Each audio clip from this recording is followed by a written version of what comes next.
I was the kid everyone ignored, until I flipped the whole game. Part 1. The silence at the dinner table was heavier than the stale air in our tiny apartment. I stared at the cracked plate in front of me, the remains of cold rice and wilted vegetables.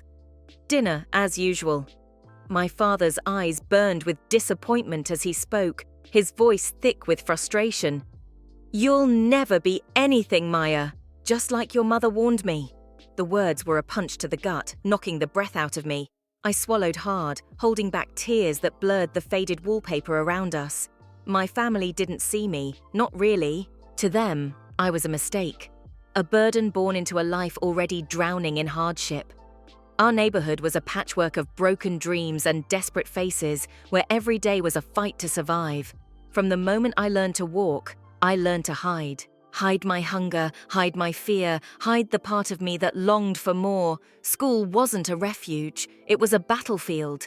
Teachers passed me by like I was invisible, classmates mocked me for worn-out shoes and second-hand clothes. "Loser," they whispered behind my back. "Trash." I learned early that the world didn't owe me kindness. At 14, I started working after school, cleaning offices, delivering food, anything to help pay the bills. My mother was a ghost. Exhausted from working double shifts, her eyes dull with fatigue. She tried to hold us together, but sometimes, even love can't fix broken pieces. One night after a long shift, I found a flyer stuck on a telephone pole, advertising a community tech workshop. I had never thought about computers before. They seemed like a world away from my reality.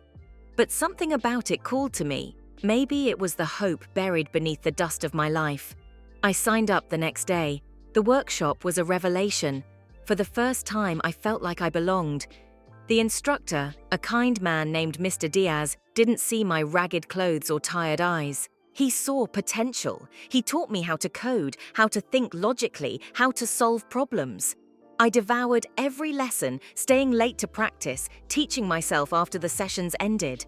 My mind opened to possibilities I'd never imagined. But outside the classroom, reality waited like a shadow. My father's bitterness grew, and one night, after a particularly heated argument, he told me to leave. "Go chase your stupid dreams somewhere else," he spat. I left that night with nothing but a backpack and a fragile hope. The next weeks were a blur of cold streets, cheap motels, and the crushing weight of loneliness.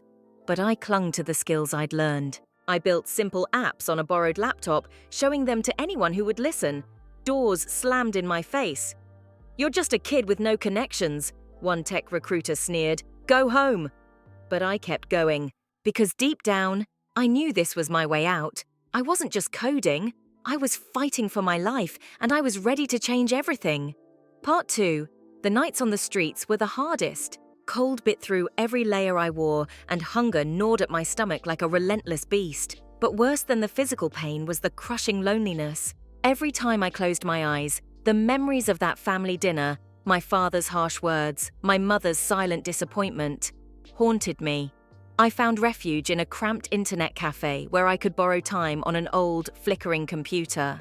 I spent hours coding, fueled by nothing but instant coffee and sheer determination. The hum of the machine became a lullaby, the glow of the screen, a beacon in my darkness. One evening, as I tinkered with a small app I'd been developing, a young man named Alex approached me. He worked as a freelance software developer and had noticed my dedication. He wasn't wealthy, but he carried a quiet confidence I envied. "You've got talent," he said softly. "Have you thought about joining a startup? I know a few people looking for passionate coders." His words ignited a spark I hadn't dared to light before. Over the next few weeks, Alex became my mentor and friend. He introduced me to networking events, helped me polish my portfolio, and coached me on interviews. For the first time, I felt like I was part of something bigger. Still, the scars from my past weren't easy to bury. During one call with my mother, her voice trembled with both fear and bitterness. "Why do you keep chasing this? You don't belong there, Maya."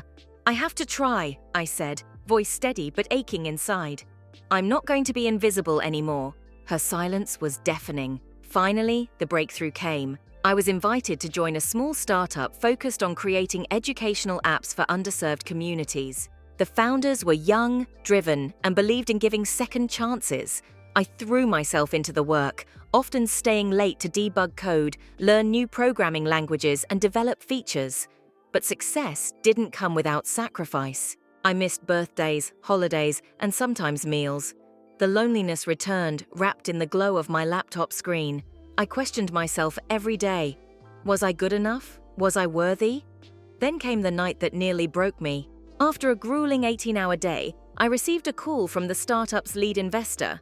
"We're pulling funding," he said flatly. "Your project doesn't have potential." I sat frozen, the world crashing down. No money, no job security, no future.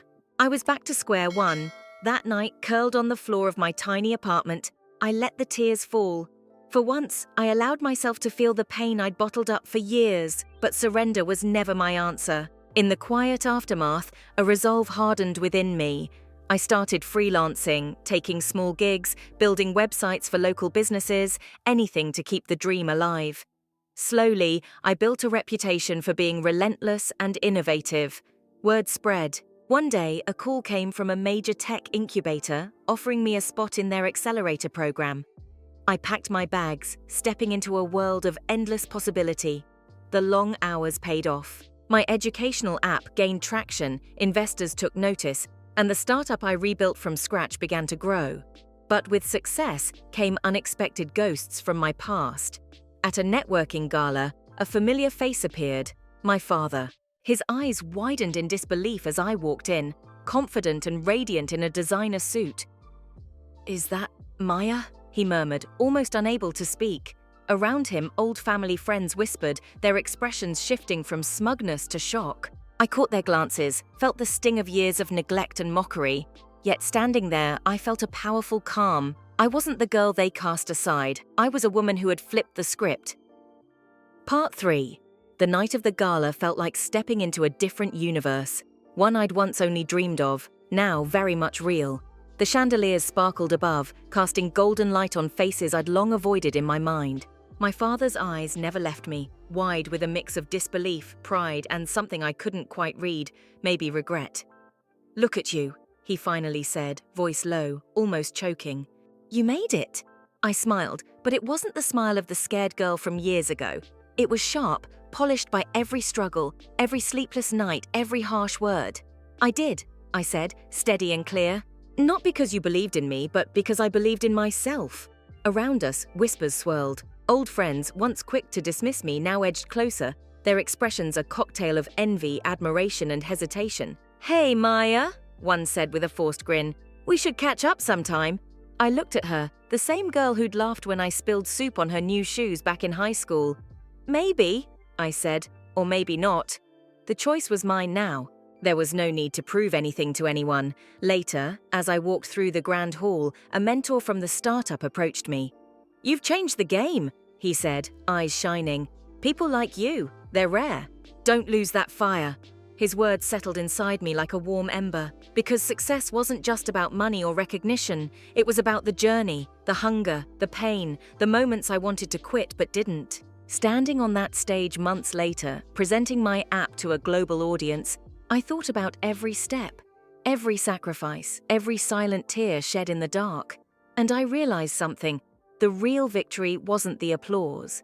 It was knowing I'd rewritten my story, no longer the invisible girl, no longer the loser at the family dinner. I was Maya Carter, and I was just getting started.